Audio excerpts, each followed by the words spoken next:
En esta ocasión vamos a ver la tabla de configuración de polarización de los BJT.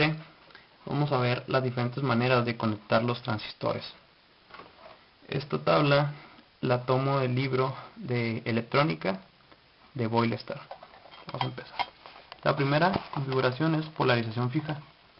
Tenemos un resistor o resistencia en la base, otra resistencia en el colector, el transistor y la fuente. Y se calcula de esta manera: la base, la fuente menos el voltaje que consume el transistor sobre la resistencia de la base, el amperaje de la base, el amperaje de la base por la beta del transistor, tendremos el amperaje del colector, y por último podemos sacar el voltaje que hay de colector emisor con esta fórmula. Es la configuración más sencilla que existe, pero también es la más inestable a la temperatura y a los cambios de corriente en beta. Luego tenemos la polarización de emisor. Este es casi idéntico al circuito anterior, solo que agregamos una resistencia en el emisor, lo que nos da un poquito más de estabilidad en el sistema, pero sigue siendo el sistema totalmente dependiente de beta y de la temperatura, debido a que si aumentamos la cantidad de amperaje que suministramos a la base multiplicado por beta, variaremos la corriente que fluye de colector a emisor y a tierra. La corriente es igual a la fuente menos lo que consume el transistor sobre la resistencia de base más la beta por la resistencia de emisor. Tenemos la IB, la corriente de base multiplicada por beta, tendremos la corriente de colector, y como vimos en la fórmula anterior, podremos sacar el voltaje de corriente de emisor haciendo esta fórmula, que es el voltaje de la fuente menos la corriente por la suma de las resistencias. Luego pasamos a la polarización por medio de divisor de voltaje. Esta configuración es la más estable de todas las configuraciones, debido a que no depende de la beta y es muy estable a cambios de temperatura.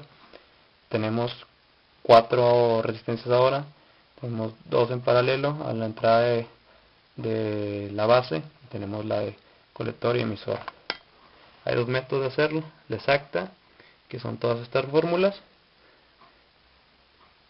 sacamos el paralelo, y luego que ya tenemos el voltaje que se administra B, pues hacemos la misma operación que hacíamos en las fórmulas pasadas, sacamos la corriente de colector multiplicando la beta por la corriente que se le administra a la base, y luego hacemos la resta de la fuente menos que consume las resistencias para obtener el voltaje que pasa de colector a emisor.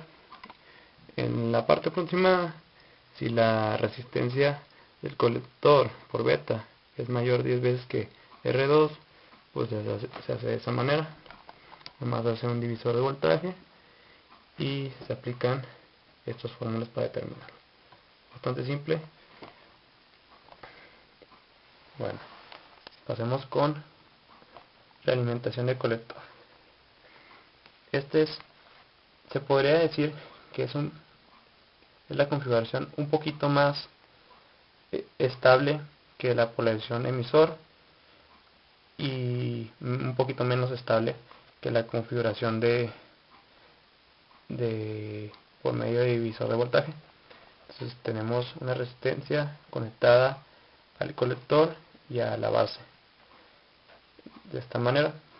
Entonces las fórmulas para calcular eso son estas: la fuente menos consume el transistor sobre resistencia B por la beta por RC más RE, sacamos la corriente de base, por la beta. Tendremos la corriente de colector. Con la corriente de colector hacemos multiplicación por la suma de la resistencia de colector y emisor menos el voltaje que es la fuente. Tendremos el voltaje colector emisor, y así se calcula.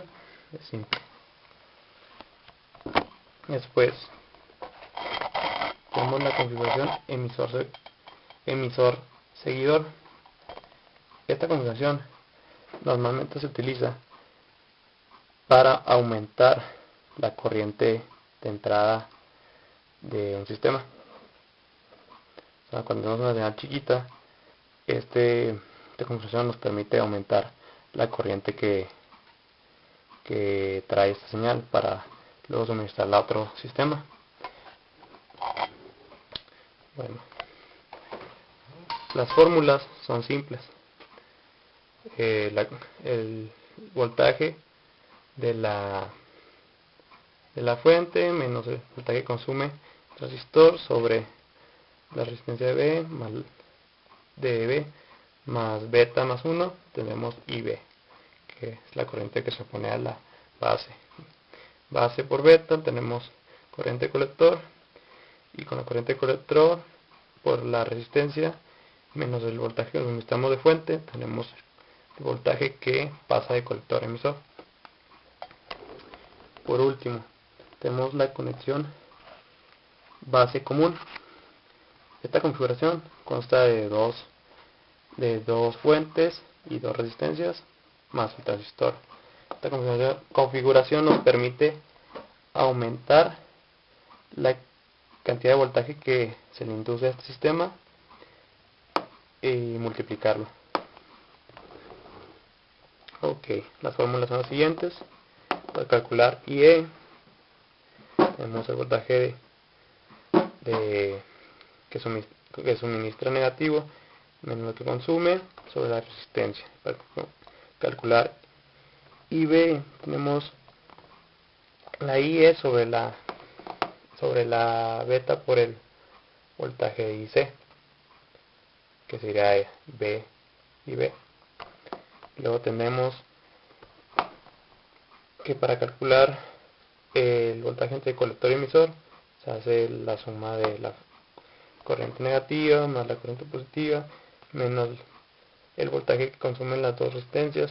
Ponemos el voltaje colector emisor, y por último el voltaje de colector base sería el voltaje de la fuente positiva menos el voltaje que consume